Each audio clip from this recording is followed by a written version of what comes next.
কারো বিরুদ্ধে তাবিজ করে, তো সেই মন্দ থেকে বাঁচার জন্য তিনি যদি পাল্টা একটা তাবিজ করেন, এটার অবস্থা কি হবে?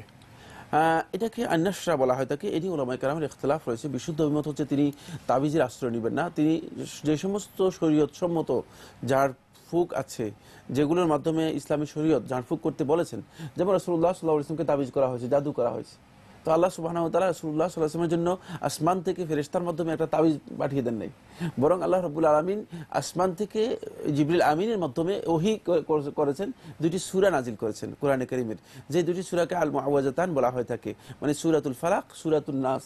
এই দুটি সূরা রাসূলুল্লাহ সাল্লাল্লাহু আলাইহি ওয়াসাল্লামকে পড়তে বলেছেন এবং এর মাধ্যমে রাসূলুল্লাহ সাল্লাল্লাহু আলাইহি ওয়াসাল্লাম জাদু থেকে মুক্তি লাভ করেছেন। সুতরাং আল্লাহ রাব্বুল আলামিনের এই কোরআন, যেহেতু ওয়া নুনাজ্জিলু মিনাল কুরআনি মা হুয়া শিফাউল লিন-নাস, যে কোরআনকে আল্লাহ রাব্বুল আলামিন মানুষের জন্য যে শিফা করেছে, কোরআনের মধ্যে মানুষের আরোগ্য রয়েছে।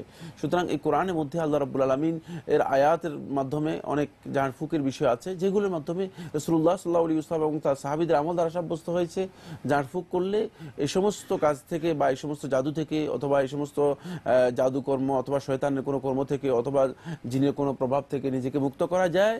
তাহলে সেগুলো আপনি গ্রহণ করবেন, সেগুলো গ্রহণ করাটা জায়েজ, কিন্তু সেক্ষেত্রে মানে বিকল্প তাবিজ হিসেবে তাবিজ গ্রহণ করার বিষয়ে অধিকাংশ ওলামায়ে কেরামের বক্তব্য হয়েছে এটি জায়েজ নেই। তবে এক্ষেত্রে ওলামায়ে কেরামের একটু ইখতিলাফ রয়েছে।